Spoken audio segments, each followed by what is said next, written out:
लखनऊ में 3 दिवसीय global investors summit का आज दूसरा दिन है। केंद्रीय गृह और सहकारिता मंत्री Amit Shah UP is open for MSME and cooperatives पर आयोजित सत्र में विचार रखेंगे। वहीं केंद्रीय मंत्री राजीव चंद्रशेखर, सर्बानंद सोनोवाल और ज्योतिरादित्य सिंधिया अलग अलग कार्यक्रमों में शिरकत करेंगे। नीदरलैंड, जापान और यूएई के साथ यूपी सरकार का पार्टनर कंट्री सेशन होगा। आज कुल 3 सत्र होंगे। पहले सेशन में यूएई के प्रतिनिधिमंडल के साथ बैठकें होंगी और एमओयू एक्सचेंज साइन होगा। साथ ही नीदरलैंड के राजदूत के साथ बैठक होगी। सिंगापुर के प्रतिनिधिमंडल के साथ भी बैठक और एमओयू एक्सचेंज होंगे। यूरोपियन इन्वेस्टमेंट बैंक के साथ बैठक और यूके डेलीगेशन के साथ दोपहर में ये बैठक होगी। दोपहर में दूसरा सेशन जो है वो शुरू होगा, जिसमें यूएसआईएसपीएफ और साथ ही यूरोपियन इंडियन चैम्बर के साथ एमओयू साइन होंगे।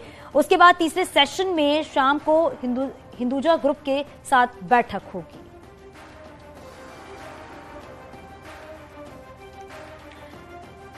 तो ग्लोबल इन्वेस्टर समिट का आज दूसरा दिन है और आज 3 सेशन में 9 से ज्यादा जो देश हैं वो शामिल होंगे और इसके साथ ही 92 लाख रोजगार के अवसर मिलेंगे। सीएम योगी आदित्यनाथ ने इस बात का जिक्र भी किया था।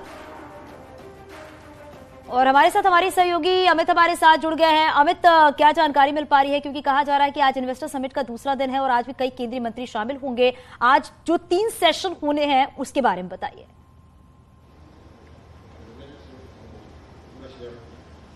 सबसे पहले तो मैं जहां पर खड़ा हूं उसके बारे में आपको बता दूं चांदनी, ये इस वक्त पहला सत्र चल रहा है व्यास हॉल के भीतर।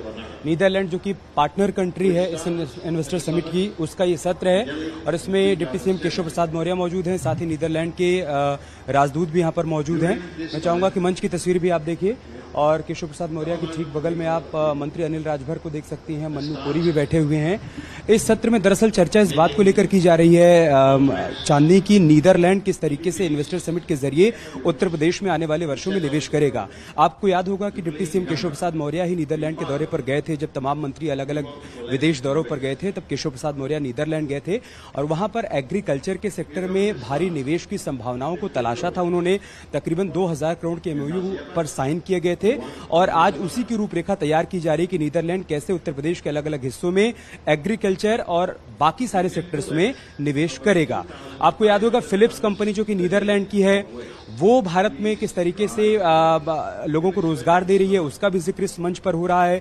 इसके अलावा नीदरलैंड की तमाम अन्य कंपनियां जो कि गुजरात से लेकर हिंदुस्तान के अलग अलग हिस्सों में स्थापित हैं, निवेश कर चुकी हैं, उनके जरिए कितना रोजगार मिला है उसका भी जिक्र इस मंच से किया जा रहा है और आने वाले दिनों में उत्तर प्रदेश में जो निवेश होगा उसकी भी चर्चा होगी। बिल्कुल अमित, क्योंकि कहा जा रहा है इन्वेस्टर्स समिट जो है वो काफी अहम है, क्योंकि 3 दिन ये चलना, यानी कि 12 को आखिरी दौर होगा जब राष्ट्रपति द्रौपदी मुर्मू यहाँ पर शामिल होंगे। लेकिन आज और क्या कुछ होने वाला है इस सेशन की अगर बात करें तो अमित? आज देखिए इस सत्र में तो नीदरलैंड जो कि पार्टनर कंट्री है उसके साथ इस वक्त चर्चा चल रही है निवेश को लेकर। इसके बाद केंद्रीय मंत्री नितिन गडकरी आएंगे, साथ ही साथ केंद्रीय मंत्री ज्योतिरादित्य सिंधिया भी आएंगे।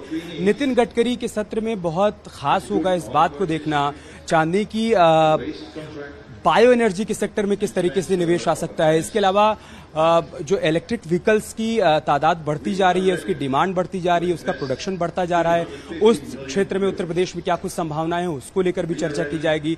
नागरिक उड्डयन मंत्री ज्योतिरादित्य सिंधिया आएंगे तो उत्तर प्रदेश जो कि 5 अंतर्राष्ट्रीय एयरपोर्ट वाला राज्य है, वहां पर कैसे उड़ानों को और बेहतर किया जा सकता है और जो फॉरेन कंट्रीज हैं वो किस तरीके से निवेश कर सकती है, खासतौर से गौतम बुद्ध नगर में ज्यूरिख एयरपोर्ट की रूपरेखा क्या होगी। बिल्कुल अमित, और अब ये भी है कि भारत की तस्वीर वाकई बहुत ही बदलती हुई नजर आ रही है और आने वाले वक्त में ये भी कहा जा सकता है कि भारत जो है उसकी अर्थव्यवस्था और कितनी तेजी से बढ़ेगी, कितना तेजी से भारत का विकास होगा, इस पर भी चीजें बहुत अहम हो जाती है। बहुत शुक्रिया अमित आपका इस पूरी जानकारी के लिए। लखनऊ में आयोजित ग्लोबल इन्वेस्टर समिट में हेल्थ सेक्टर को लेकर काफी उत्साह है। लखनऊ के एरा ग्रुप 100 करोड़ के इन्वेस्टमेंट के साथ ऐसे मेडिकल उपकरण बाजार में लाने जा रहा है जो कि क्रांतिकारी साबित होगा। न्यूज 18 की ग्राउंड जीरो से रिपोर्ट के जरिए समझिए कि आखिर एरा ग्रुप की मेडिकल उपकरण के साथ बाजार में उतरा है।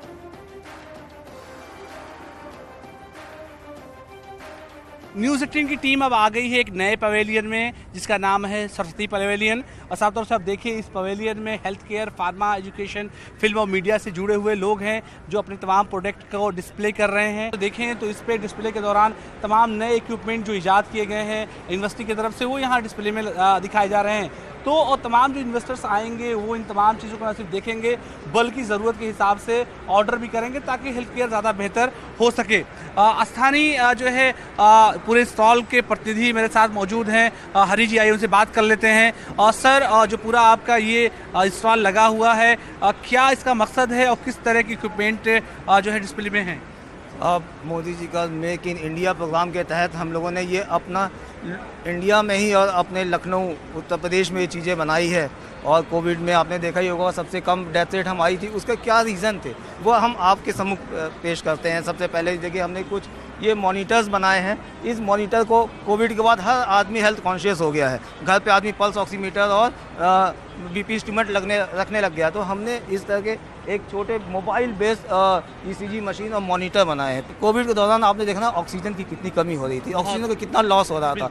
उसके तहत हम लोगों ने एक ऑक्सीजन वॉल बनाया। इसमें क्या है कि अगर जैसे ही सैचुरेशन आपका 85 से 85, 84, 83 आ गया, नीचे आ गया, तो आप तुरंत उसका ऑक्सीजन की जो स्पीड है जो हम फ्लो देते हैं कि 10 लीटर पर, तो वो हम उसको चेंज कर सकते हैं। इसके अंदर एक पूरे हेल्थ कियोस्क में आप डॉक्टर से आप अपॉइंटमेंट ले सकते हैं।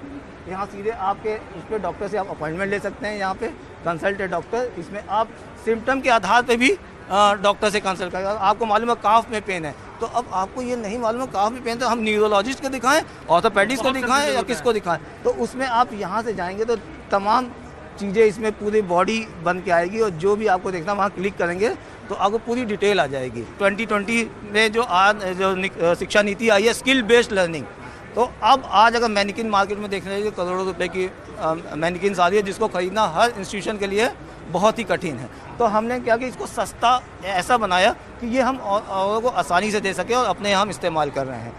हमने ये मैनिकिन बनाए हैं और इसको हमने इलेक्ट्रॉनिकली अपने गेम के साथ में और ऐप के साथ में इसको कॉन्फ़िगर कर दिया है। एक छत के नीचे इतनी सारी सुविधाएं, और शायद यही मकसद भी है इन्वेस्टमेंट समिट का, ये इन्वेस्टर्स आएँ वो चीज़ों को समझ सकें और ख़ास तौर से वो तमाम लोग अपनी इस्तेमाल में चीज़ों को ला सकें।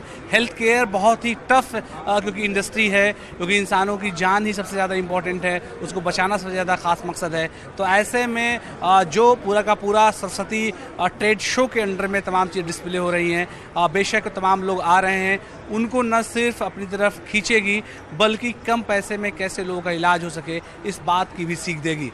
कैमरा पर्सन गोपी गिरी के साथ अलाउद्दीन, न्यूज़ 18 लखनऊ।